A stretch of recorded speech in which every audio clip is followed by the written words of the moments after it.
buying a Seder plate isn't the only way to decorate this Passover. We visit one modern Jewish mom who puts her own homemade and unusual touches on her Seder tablescape. When popjudaica.com's Sarah Schwimmer told us about her mother's unusual Seder table, including mini instruments and a dollhouse, we had to see it to believe it. So she took us inside her childhood home to show us what makes her family Seder really different from other nights. Welcome to my parents' house. This is where I spend Passover every year, and we're going to share some of our Passover traditions with you. My mom is really into decorating for the holidays. Growing up, my mom always involved us in all the preparations for Passover, from making the haroset to the matzah balls. So once we all sat down to dinner, it just seemed so much more fun and enjoyable since we were involved in the preparations from the beginning. We'd love to share some of our other Seder traditions with you, so why don't we take a walk into the dining room?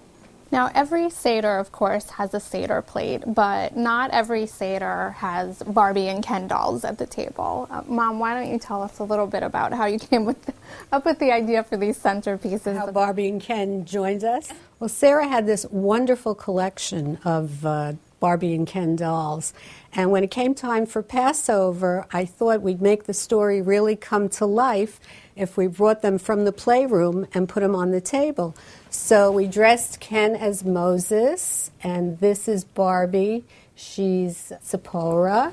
And over here, Ken number 2 is Moses' brother Aaron, and this is their sister Miriam.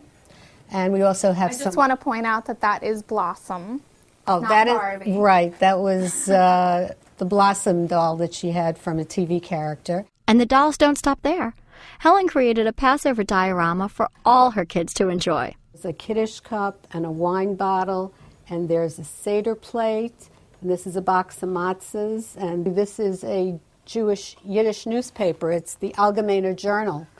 So it's incredible what's out there. And while the dolls steal the show, Helen adds many other homemade touches to her Seder table, like these unusual Passover-themed place cards. Instead of just plain place cards, I like to use the symbols of Passover, and one of the symbols is actually cymbals, which is the tambourine that Miriam, when they left Egypt, sang and danced with the women. So I have the names of everyone who's seated at the table. Sarah says it was inspiration from her mother that led her to offer inventive Passover products on her website, like 10 Plagues dolls in a bag, 4 Questions finger puppets, a dancing matzah man, and the very apron Helen's wearing in this segment.